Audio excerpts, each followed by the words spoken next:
हम पूछना चाहते हैं अशोक गहलोत मुख्यमंत्री साहब से। अशोक गहलोत साहब, जितेंद्र मेघवाल की जान, कन्हैया लाल की जान, जुनैद और नसीर की जान एक ही जान है। इंसान की जान की कीमत अलग नहीं हो सकती है नाम की बुनियाद पर।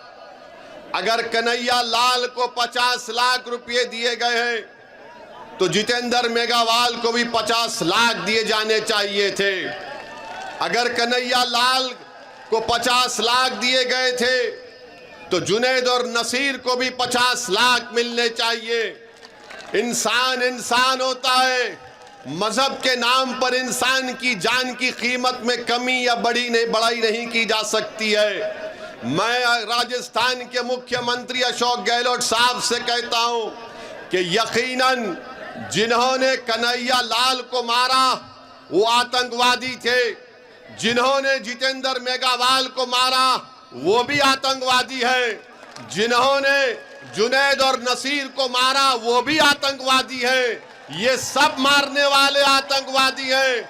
इन आतंकवादियों को निकाल कर उखाड़ कर फेंकना हमारी जिम्मेदारी है। मगर अशोक गहलोत मुख्यमंत्री सिर्फ कन्हैया लाल के कातिलों को आतंकवादी कहते हैं। अशोक गहलोत साहब, जो इंसान का कत्ल करता है वो आतंकवादी है। उसका नाम चाहे कुछ भी हो वो आतंकवादी हो जाता है। मगर राजस्थान के मुख्यमंत्री, आप देखिए कि जुनैद और नसीर को आप क्या देते हैं, 15 लाख देते हैं 3 स्कीम के तहत, और गवर्नमेंट की नौकरी नहीं दी जाती उनके पीड़ित परिवार को। मेरे अजीज दोस्तों और बुजुर्गों, हम अशोक गहलोत मुख्यमंत्री से पूछना चाहते हैं कि आपके दिल में ये सोच कैसे पैदा हो गई कि कन्हैया लाल का कातिल आतंकवादी है, जुनैद और नसीर और जितेंद्र मेघवाल के कातिल आतंकवादी नहीं है। अशोक गहलोत, अपनी सोच को बदलो। तुम पूरे प्रदेश के मुख्यमंत्री हो, तुम्हारी नजर में सब बराबर होने चाहिए।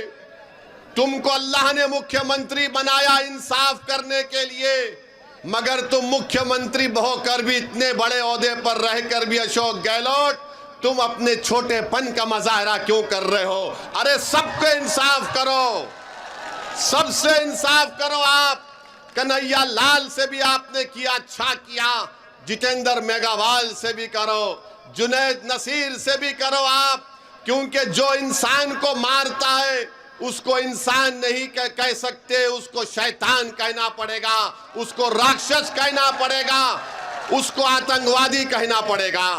हम मुख्यमंत्री के सोच की मजम्मत करते हैं। कितना बड़ा प्रदेश के मुख्यमंत्री हैं और सोच इतनी छोटी उनकी क्यों हो गई, ये आपको फैसला करना है।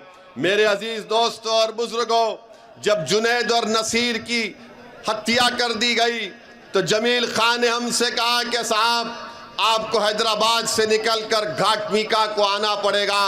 मैंने कहा मैं ज़रूर आऊँगा। मैं हैदराबाद से निकला और फिर हम लोग घाटमीका गए। जुनैद के पीड़ित परिवार से हमने मुलाकात की। क्या आप जानते हैं मेरे अजीज दोस्तों और बुजुर्गों कि जुनैद के 7 बच्चे हैं। जुनैद का बड़ा भाई पागल है, नीम पागल है, उसके भी 6 बच्चे हैं, यानी 13 बच्चों की जिम्मेदारी जुनैद की थी। और जालिमों ने जुनैद का कत्ल कर दिया, बल्कि ले जाकर जिंदा जुनैद को जला दिया नसीर के साथ। आप बताइए, हमने इस बात का डिमांड किया था कि अशोक गहलोत जयपुर से निकलकर घाटमीका क्यों नहीं जाते। मैंने कहा कि अशोक गहलोत घाटमीका से 40 मिनट दूर एक मुकाम पर एक शादी की तकरीब में जा सकते हैं, तो क्या इन जुनैद और नसीर के घर को क्यों नहीं गए?